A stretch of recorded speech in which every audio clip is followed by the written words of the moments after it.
Middle education के एक और धमाकेदार वीडियो में आपका स्वागत है। इस वीडियो में हम प्रश्न क्रमांक 1 से लेकर के 23 तक का संपूर्ण उत्तर देंगे। देखिए, आपके सामने मैं अभ्यास प्रश्न पत्र 2023-24 कक्षा 9वीं के गणित के सेट नंबर बी का फुल सॉल्यूशन लेकर के आ चुका हूं। सेट नंबर ए के सभी विषय हिंदी, अंग्रेजी, गणित, सामाजिक विज्ञान, संस्कृत, इन सभी विषय का ऑलरेडी मेरे YouTube चैनल पर वीडियो अपलोड है। अगर आपने नहीं देखा तो उन सभी का लिंक आपको टेलीग्राम पर भेजा गया है। जाइए और जल्दी से देखिए आप सेट नंबर ए के फुल सॉल्यूशन का वीडियो। एक ही वीडियो में आपको 1 से लेकर के 23 तक का संपूर्ण प्रश्न का उत्तर दिया हूं। जैसे ही सेट नंबर ए कंप्लीट होता है तो मैंने स्टार्ट कर दिया set number B. Set number B के हिंदी का फुल सॉल्यूशन वीडियो अपलोड है। अगर आपने अभी तक नहीं देखा तो प्लीज जल्दी से जाइए और जाकर के देख लीजिए। ये वीडियो हमारे सेट नंबर बी के गणित का होना है। गणित में देखें किस किस प्रकार से प्रश्न पूछे गए हैं एंड क्या होगा सही उत्तर। 75 नंबर का आपका पेपर मिलेगा, रहेगा। समय मिलेंगे आपको 3 घंटे। निर्देश में कहता है कि सभी प्रश्न को हल करना अनिवार्य है। प्रश्न जितने भी हैं उसके सम्मुख अंक आवंटित हैं, मतलब कौन सा प्रश्न कितने नंबर का रहेगा उसके सामने दिया गया है। आपको 1 से 5 तक वस्तुनिष्ठ प्रश्न और 6 से लेकर के 23 तक आपको ऐसे क्वेश्चंस मिलेंगे जिसमें सब में आंतरिक विकल्प है, मतलब 2 क्वेश्चन में से किसी एक क्वेश्चन को ही अटेंड करना पड़ेगा। आगे बढ़ते हैं तो यही इंस्ट्रक्शन इंग्लिश में अवेलेबल है। अगर आप इंग्लिश मीडियम के विद्यार्थी हैं तो प्लीज जाइए जाकर के देखिए। चलिए, हमारा प्रश्न नंबर 1 कह रहा है सही विकल्प चुन करके लिखो। पहला नंबर कहता है निम्नलिखित में से परिमेय संख्या है। हमारे कई सारे ऑप्शन हैं तो इसका सही आंसर ऑप्शन नंबर बी √144 आपका परिमेय संख्या है। यदि इसे मैं देखूं तो 12 का वर्ग है, ठीक, ये भी ध्यान रखना। नेक्स्ट कहता है 10 के पावर में 1/3 के पावर में 3, इसका मान क्या होगा? तो सिंपल सा भाई साहब, 10 के पावर में 1/3 है ना, तो आप एक काम कीजिए, इस 3 से इस 3 को काट दीजिए तो आएगा 10। तो इसका सही आंसर ऑप्शन नंबर बी हो जाएगा। ठीक, आगे बढ़ते हैं। तीसरा नंबर, निम्नलिखित में कौन सा बहुपद नहीं है? पहचानो कि कौन सा बहुपद नहीं है। तो इसका सही आंसर लगाना है ऑप्शन नंबर डी। ये सेट नंबर ए में भी सेम टू सेम यही प्रश्न पूछा गया था। आगे बढ़ते हैं। चौथा नंबर, यदि a धन b धन c बराबर 0 है तो a क्यूब धन b क्यूब धन c क्यूब बराबर क्या होगा? ये हो जाएगा 3abc, अर्थात ऑप्शन नंबर सी। आगे बढ़ते हैं। 5वां नंबर, √3 का दशमलव प्रसार है, इसका दशमलव प्रसार बताना है तो ये हो जाएगा आपका अशांत व अनावर्ती। ठीक, ये क्वेश्चन भी आपके सेट नंबर ए में पूछा गया है। बहुत सारे क्वेश्चन रिपीटेड हैं। और एक चीज बता देता हूं, पूरा का पूरा आपका प्री बोर्ड का पेपर क्वेश्चन बैंक से बना है। इसका मतलब साफ है कि वार्षिक परीक्षा का पूरा पेपर आपके क्वेश्चन बैंक से ही बनेगा। अगर आप क्वेश्चन बैंक को अच्छे से पढ़ते हैं तो डेफिनेटली बहुत ही अच्छा स्कोर गेन करेंगे। नेक्स्ट कहता है समीकरण 5y-2x बराबर 3 का क्या का? तो इसका सही आंसर लिखना है एक अद्वितीय हल होगा। इस प्रकार से ये भी कंप्लीट होता है। आगे बढ़ते हैं। नेक्स्ट क्वेश्चन इंग्लिश में अवेलेबल है। अगर आप इंग्लिश मीडियम के विद्यार्थी हैं तो यहां से आप फायदा उठा सकते हैं।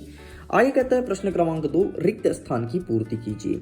देखो, हमारा पहला नंबर कहता है कि आयत चित्र डैश डैश डैश वर्ग अंतरालों के लिए प्रयुक्त दंड आलेख है, तो ऊंचाई यहां पर आपको लिखना है। नेक्स्ट कहता है y बराबर a का आलेख डैश डैश डैश अक्ष के समानांतर सरल रेखा में होती है, तो यहां पर आपको सिंपल सा x अक्ष लिख देना है। नेक्स्ट कहता है वे रेखाएं जो एक ही रेखा के समांतर होती है परस्पर डैश डैश होती है, तो परस्पर समांतर होती है। नेक्स्ट कहता है एक समबाहु त्रिभुज का प्रत्येक कोण कितने डिग्री का होता है? तो 60 डिग्री का होगा, है ना। बहुत सारे क्वेश्चन सेट नंबर 1 के रिपीटेड हैं, इस चीज को ध्यान देना। नेक्स्ट कह रहा है समचतुर्भुज के विकर्ण परस्पर डैश डैश पर समद्विभाजित करते हैं, तो यहां पर आपको सिंपल सा बराबर लिख देना है। नेक्स्ट कहता है 2 कोण जिनका योग 90 डिग्री हो उसे क्या कहते हैं? तो उसे कहते हैं न्यून कोण। न्यून कोण का वैल्यू होता है 90 डिग्री से कम, और जब हम 90 डिग्री 2 कोण जोड़ेंगे, मतलब 45 डिग्री 2 कोण के जोड़ेंगे तो आएगा 90 डिग्री, और 90 डिग्री के कोण को हम समकोण कहते हैं। ठीक, ये भी हमारा कंप्लीट होता है। आगे बढ़ते हैं। नेक्स्ट प्रश्न क्रमांक 3, सत्य और असत्य बताइए। पहला नंबर कहता है यदि x बराबर 0 y अक्ष का समीकरण होगा, बिल्कुल सत्य है। नेक्स्ट कह रहा है बारंबारता बहुभुज समान प्रकृति के दो एक समान आंकड़ों की तुलना करने में अधिक उपयोगी आलेख है, बिल्कुल सत्य है। किसी त्रिभुज में अधिकतम एक ही समकोण होता है, किसी त्रिभुज में अधिकतम एक समकोण, बिल्कुल सत्य है, ठीक, एक से अधिक नहीं हो सकता।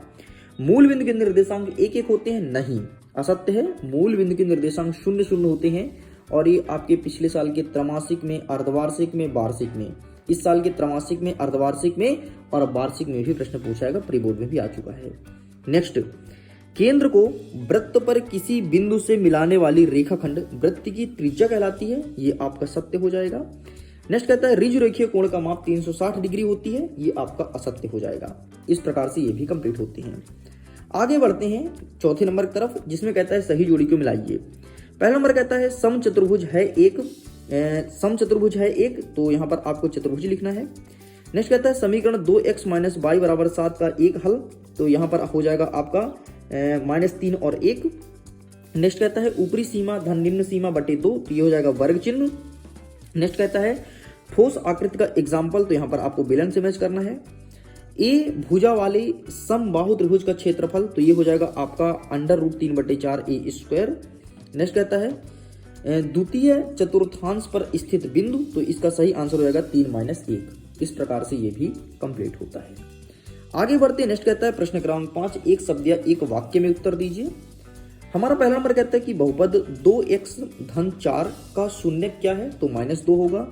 नेक्स्ट कहता है 2x = y को ax - by c = 0 के रूप में, तो इसका सही आंसर हो जाएगा 2x - y c = 0 हो जाएगा।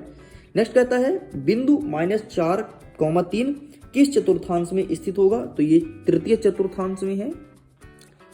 नेक्स्ट कह रहा है हमारा बिंदु 2, 3 की x अक्ष से दूरी क्या होगी, तो सिंपल सा 3 लिखना है। नेक्स्ट कह रहा है कि यदि एक किरण एक रेखा पर खड़ी हो तो इस प्रकार बने दोनों आसन्न कोणों का योग क्या कहलाता है, तो 180 डिग्री हो जाएगा। 3 असंरेख बिंदु से होकर अधिकतम कितने वृत्त खींचे जा सकते हैं, तो केवल एक वृत्त खींचे जा सकते हैं। इस प्रकार से ये सभी कंप्लीट होता है। देख सकते हैं इंग्लिश में भी अवेलेबल है, अगर आप इसका आंसर इंग्लिश में लिखना चाहते हैं तो इंग्लिश में लिख सकते हैं, अगर आप इंग्लिश होने के विद्यार्थी हैं तो। अब हम आगे बढ़ते हैं प्रश्न क्रमांक 6। ध्यान से सुन लो, जितने भी क्वेश्चन हैं पूरे के पूरे आंसर आपके क्वेश्चन बैंक में दिए गए हैं, तो क्वेश्चन बैंक से ही पूरा पूछा, तो आपको क्वेश्चन बैंक वार्षिक परीक्षा के लिए अच्छे से पढ़ के जाना है, ठीक है। देखो हमारा यहाँ पर 6वां नंबर कह रहा है कि √5 धन √2 के पावर में स्क्वायर है, और कहता है इनको सरल कीजिए। तो इसको सरलतम रूप में हम कैसे लिखेंगे, हम आपको दिखा देते हैं। ये देखो, ये प्रश्न पूछा गया है आपके क्वेश्चन बैंक से, तो आप इसका स्क्रीनशॉट ले लो। एक बात बोलूं, केवल गणित बस का नहीं, सभी पूरा का पूरा पेपर आपके क्वेश्चन बैंक से है। नीचे वाला देखना, 1/√7 - √6 में हर का परिमेयकरण कीजिए, और ये देखो, ठीक, ये पूरा सेम से यही क्वेश्चन पूछ लिया गया, देख लो। इस प्रकार से आपको लिखना है। आगे कहते हैं 7वां नंबर, ऐसी 2 संख्याएं लिखिए जिसका दशमलव प्रसार अनवासनीय एवं आवर्ती हो, तो इसका सही आंसर मैं दिखा देता हूँ। 2 संख्याएं कौन कौन सी होगी, एक सेकंड जस्ट अ वेट, मैं ओपन कर लेता हूँ। ठीक, ये रहा बेटा, ये आपको लिखना है, ठीक। 24 नंबर का देख लो।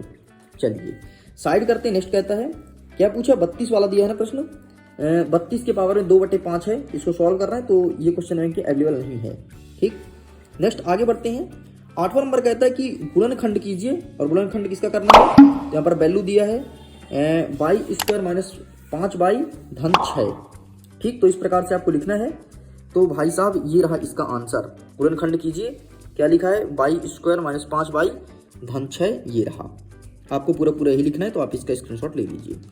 चलिए साइड करते हैं। नेक्स्ट क्या कहता है, अथवा में, अथवा वाला हम स्किप करते हैं, ठीक है। आगे देखते हैं, प्रश्न नंबर 9 कह रहा है, हमें बिंदु दिया गया है 0,5, 0 - 4, 5, 7 और -6 और 0 कि कार्तिकीय तल पर आलेख स्थापित कीजिए कि ये कहां पर स्थित होगा। इसके अथवा में कहता है कि कार्तिक तल में बिंदु की स्थिति निर्धारित करने वाले क्षैतिज और ऊर्ध्वाधर रेखाओं का नाम है तथा इसके प्रतिच्छेद बिंदु को क्या कहते हैं। ये प्रश्न ज्यादा सही है, तो मैं आपको दिखाऊंगा नीचे वाला उत्तर, ठीक है। तो ये रहा भाई साहब आपके सामने नीचे वाले का उत्तर। एक सेकंड जस्ट वेट, मैं अपने किताब को सही से रख लेता हूँ। ये रहा, देखो प्रश्न देख लो, पूरा आंसर आपको यही लिखना है, और इसके बाद आपको ये लिखना है, ठीक। इसका स्क्रीनशॉट ले लीजिए। चलिए, अच्छा अगर इसका पीडीएफ चाहिए तो पीडीएफ भी आपको मिल जाएगा, लिंक डिस्क्रिप्शन बॉक्स में दिया है, जाइए जाकर के आप अपने पीडीएफ को डाउनलोड कर सकते हैं। आगे बढ़ते हैं। 10वां नंबर कहता है हमें कुछ बिंदु दिया है, जैसे -1 3 2 और 3 4 -5 और -3 और -4, बोला है किस चतुर्थांश में स्थित होगा लिखना है। तो ये रहा पूरा प्रश्न पूछा गया, देख लीजिए। -3 और 1 -1 और 3 द्वितीय में होगा, 2 और 3 प्रथम में होगा, 4 और -5 आपके चतुर्थ में होगा और -3 और -4 तृतीय में होगा। इस प्रकार से भी कंप्लीट होता है। आगे बढ़ते नेक्स्ट क्वेश्चन क्या कह रहा है, 11वां नंबर। 11वां नंबर कह रहा है कि बिंदु दिया है 1 और 2 से होकर जाने वाली किन्हीं दो रेखाओं का समीकरण हमें बताना है। तो आइए हम दिखा देते हैं कि इसका सही आंसर क्या हो जाएगा। तो 1 सेकंड बेटा, ये रहा आपके सामने बिंदु 1 और 2 से होकर जाने वाली समीकरण, ठीक, ये ठीक। तो आप इसका स्क्रीनशॉट ले लो, ठीक। आगे दिखाता हूं आंसर, पूरा का पूरा आंसर दिखाऊंगा, टेंशन मत लो। ये आपको लिखना है, लीजिए इस प्रकार से लिख के कंप्लीट करना है। नेक्स्ट हमारा क्या कह रहा है, प्रश्न क्रमांक 12वां नंबर कह रहा है कि एक नोटबुक की कीमत एक कलम की कीमत से दोगुनी है। इस कथन को निरूपित करने के लिए दो चर वाला एक रैखिक समीकरण बताना है, और इसी का अथवा कहता है कि के किस मान के लिए x बराबर 2 दिया है, y बराबर 1 दिया है और एक समीकरण दिया है कि इसका सही हल होगा। देखिए ऐसे क्वेश्चंस को सॉल्व करने के लिए सिंपल सा जो वैल्यू दिया है ना x और y का, तो इस समीकरण में पुट कर दो, आपका आंसर आ जाएगा। मैं दिखाता हूं कैसे। ये देखो यही प्रश्न था ना, ये देखिए x के स्थान पर 2 लिखा है, y के स्थान पर 1 लिखा है, तो सिंपल सा इस समीकरण में पुट करना है। देखो ये इसने x के स्थान पर 2, y के स्थान पर 1 लिखा, समीकरण को सॉल्व किया तो k का मान 7 आ गया। अब सिंपल सा k का मान 7 आ गया, तो ये भी कंप्लीट होता है। आगे देखते हैं नेक्स्ट क्वेश्चन कह रहा है प्रश्न क्रमांक 13वां नंबर कहता है कि निम्न आकृति AC बराबर आपका BD है, तो सिद्ध करना है AB बराबर CD होगा, और हमें एक आकृति दिया गया है। इसके अथवा में क्या कहता है कि आप न्यूलिट की 5वीं अवधारणा को किस प्रकार लिखेंगे ताकि वह सरलता से समझी जा सके। तो हम आपको यही वाला दिखाएंगे, न्यूलिट की 5वीं अवधारणा। ये रहा बेटा आपके सामने, ठीक। तो आप इसका भी स्क्रीनशॉट ले लीजिए, पूरा का पूरा आपको यही लिखना है, बस इतना लिख के कंप्लीट करना है। आगे बढ़ते नेक्स्ट हमारा 14 नंबर क्या कह रहा है। 14 नंबर में हमें एक चित्र दिया गया है और बोला है कि उपरोक्त आकृति में x और y का हमें मान ज्ञात करना है। तो आइए सेम यही क्वेश्चन हम दिखा देते हैं। ये देखो यहाँ पर 50 डिग्री कोण है, यहाँ पे 130 डिग्री कोण है ना, और ये यही क्वेश्चन यहाँ पर अवेलेबल है। बाकी इसका सॉल्व कैसे करेंगे इसको मैं आपको दिखा देते हैं। जस्ट अ वेट, एक एक प्रश्न का उत्तर दूंगा, जैसे मैं प्रॉमिस किया हूँ वैसा ही लेकर आऊँ, टेंशन कोई बात नहीं। देखिए आप यहाँ से हल करेंगे, ठीक। तो पूरा हल का स्क्रीनशॉट ले लो, ये रहा आपके सामने पूरा का पूरा आंसर। आगे बढ़ते हैं, प्रतिवर्ती कोण के बारे में पूछा गया है, तो सेम है ना, कोई इसका मसला ज्यादा नहीं है। ऊपर वाला सरल था इसलिए मैं आपके सामने ऊपर वाला दिखा दिया हूँ। आगे बढ़ते नेक्स्ट प्रश्न क्रमांक 15 कह रहा है, यदि त्रिभुज दिया है क्या ABC, एक समद्विबाहु त्रिभुज है, तो AB बराबर AC है, ये हमें दर्शाना है और बताना भी है कि कोण B बराबर कोण C है, ठीक है। इसी के अथवा में क्या कहता है कि सर्वांशम आकृति किसे कहते हैं, ये चीज हमें बताना है। तो आइए हम देखेंगे अथवा वाला, सर्वांशम आकृति को परिभाषित कीजिए या फिर किसे कहते हैं, ये रहा 7वें नंबर में, ये आपको लिखना है। आगे बढ़ते नेक्स्ट क्या कह रहा है, प्रश्न क्रमांक 16 नंबर कह रहा है ABCD एक समांतर चतुर्भुज इस प्रकार है कि कोण A 70 डिग्री है, तो कोण B का मान हमें ज्ञात करना है। अथवा में कहता है एक आयत का एक विकर्ण आयत के एक तरफ 25 डिग्री पर झुका हुआ है, तो विकर्णों के बीच का न्यूनतम कोण का मान क्या होगा। बढ़ते हैं नेक्स्ट हमारा 17 नंबर कहता है, यदि चंद्रमा का व्यास पृथ्वी के व्यास के लगभग 1/3 है, तो चंद्रमा का पृष्ठीय क्षेत्रफल पृथ्वी के पृष्ठीय क्षेत्रफल से कौन सी भिन्न होगी, ये पूछा गया है। तो इस प्रश्न का उत्तर हम देखेंगे। इसके अथवा देख लो कि 14 सेंटीमीटर व्यास वाले गोले का आयतन ज्ञात करने को बोला गया है। तो ये रहा सबसे पहले चंद्रमा वाला, देखिए उत्तर, यही प्रश्न पूछा गया है ना, तो ये रहा आपके सामने। प्लीज आप इनका स्क्रीनशॉट ले लो, पूरा यही लिख करके आना। अथवा वाला देख लेते हैं 14 सेंटीमीटर वाला, तो ये रहा आंसर। ज्यादा बेहतर होगा नीचे वाला लिखिए क्योंकि नीचे वाला छोटा है, ठीक है। चलो साइड करते हैं, नेक्स्ट देखते हैं 18 नंबर। यदि एक समानांतर चतुर्भुज के विकर्ण बराबर हैं, तो दर्शाइए कि वह एक आयत है। और ये प्रश्न बहुत ही ज्यादा महत्वपूर्ण है क्योंकि पिछले कई सालों से लगातार रिपीट हो रहा है ये प्रश्न, इस चीज को ध्यान रखिएगा, ठीक। तो ये रहा आंसर, मैं बता देता हूं, ये आपके त्रैमासिक में पूछा है, अर्धवार्षिक में पूछा है, और देख लो प्री बोर्ड में भी आ गया है यही प्रश्न। देख लो भाई साहब, बहुत ही खतरनाक प्रश्न है और बहुत ही अच्छा प्रश्न है, हर साल रिपीट होता है। अगर आप अच्छे से पढ़ लेते हो तो हर साल काम आएगा। हर साल मतलब एक बार पढ़ लेते त्रैमासिक में तो आपको 3-4 पेपर में पढ़ना नहीं पड़ता, लेकिन आपने नहीं पढ़ा तो फाइनली अभी भी याद कर लो, समय है नहीं तो वार्षिक में रोना पड़ेगा, क्योंकि 200% ये प्रश्न आपके एग्जाम में देखने को मिलेगा। आगे देखते हैं 19 नंबर कहता है, 19 नंबर में हमें दिया है कि एक राज्य की विधानसभा का चुनाव कुछ राजनीतिक पार्टियां द्वारा जीती गई सीट यहाँ पर नीचे दिया गया है। और देख लो, राजनीतिक पार्टी का नाम लिखा है ABCD और यहाँ पर जीती गई सीटें भी लिखी गई है कुछ इस प्रकार से। इसी के अथवा में क्या कहता है कि एक परीक्षा हो रहा है कहीं पर, एक परीक्षा में एक कक्षा में 51 विद्यार्थी हैं, जिसमें द्वारा 100 में से प्राप्त किए गए अंक कुछ इस प्रकार से दिए गए हैं। देखो, जैसे 0 से लेकर 10 तक पाने वाले 5 विद्यार्थी हैं, 10 से लेकर 20 तक 10 विद्यार्थी हैं, इसी प्रकार से दिया गया है। हमारे प्रश्न में कहता है कि इस बारंबारता आवंटन सारणी के संगत बारंबारता बहुभुज बनाइए।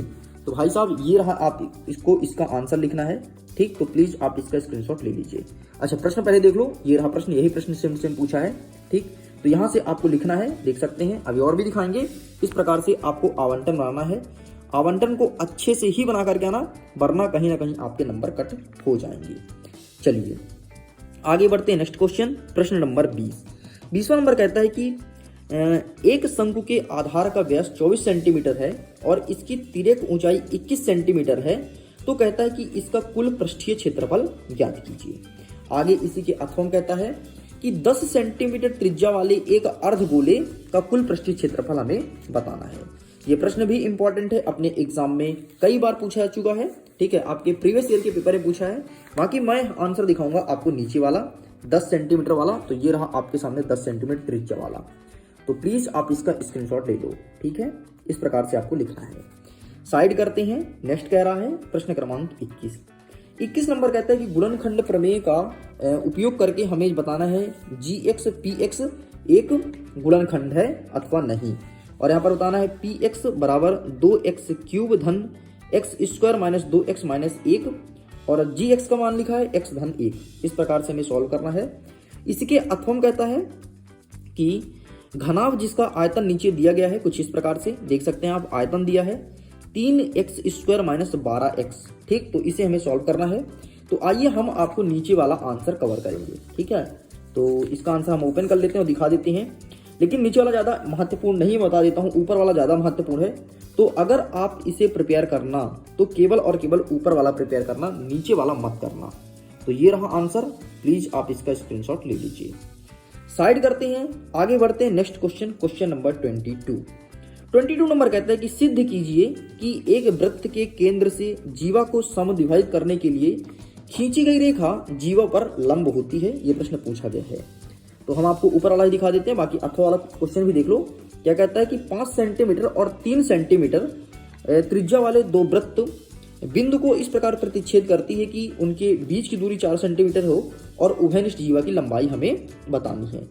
ये देख सकते हैं, सिद्ध कीजिए वाला जो प्रश्न है, ठीक, पूरा यही प्रश्न था। इस प्रकार से आपको चित्र बनाना है, ये लिखेंगे दिया है, सिद्ध करना है, रचना, और इस प्रकार से आपको प्रमाणित करना है। अंतिम में दिखा देता हूं, ये इतना लिख के कंप्लीट करना है। आगे बढ़ते हैं। नेक्स्ट आप देख लेते हैं अंतिम प्रश्न, प्रश्न क्रमांक 23। एक सेकंड, हाँ, प्रॉपर दिखाना। आपका अंतिम प्रश्न कहता है कि किसी फ्लाईओवर की त्रिभुजाकार दीवार का विज्ञापन लगाने के लिए कुछ स्थान लेते हैं जिसकी लंबाई चौड़ाई हमें कुछ इस प्रकार से दी गई है। इस विज्ञापन में प्रतिवर्ष 5,000 रुपए प्रति मीटर की प्राप्ति होती है। एक कंपनी ने दीवार पर विज्ञापन लगाने के लिए 3 महीने के लिए किराए पर लिया, उसने कुल कितना किराया दिया? ये प्रश्न पूछा गया है, बहुत ही इंपॉर्टेंट प्रश्न है। ये आपके जो सेट नंबर ए है उसमें भी रिपीट किया गया है ये क्वेश्चन, इसीलिए आपको अच्छे से देखना है। नेक्स्ट दिया गया है त्रिभुज का कुछ भुजाओं का अनुपात दिया गया है और उसका परिमाप भी दिया है और बोला इसका क्षेत्रफल निकालना है। तो नीचे वाला भी बहुत ही महत्वपूर्ण प्रश्न है, इस चीज को ध्यान रखना। तो हम अभी तो आपको फिलहाल ऊपर वाला आंसर दिखाएंगे, लेकिन नीचे वाला भी आपको ध्यान से पढ़ना है। तो ये रहा भाई, सबसे पहले आप प्रश्न मिला लो, ये पूरा प्रश्न, ठीक है, और ये रहा आपको आंसर यहाँ से लिखना है, ठीक। तो आप इसका स्क्रीनशॉट ले लीजिए। इस प्रकार से स्टूडेंट्स प्रश्न क्रमांक 1 से लेकर के 23 तक का संपूर्ण प्रश्न और उत्तर कवर कर दिया हूँ। वीडियो पसंद आया हो तो वीडियो को लाइक कीजिए, अपने दोस्तों के साथ शेयर कीजिए। अगर पहली बार आए हैं आप मिडिल एजुकेशन चैनल को सब्सक्राइब जरूर कीजिएगा। पीडीएफ को डाउनलोड करना है तो लिंक डिस्क्रिप्शन बॉक्स में है, चेकआउट कीजिए। मैं करता हूँ वीडियो को एंड और जल्दी मिलते हैं नए पेपर के साथ। अभी के लिए बाय बाय एंड एग्जाम के लिए ऑल द बेस्ट।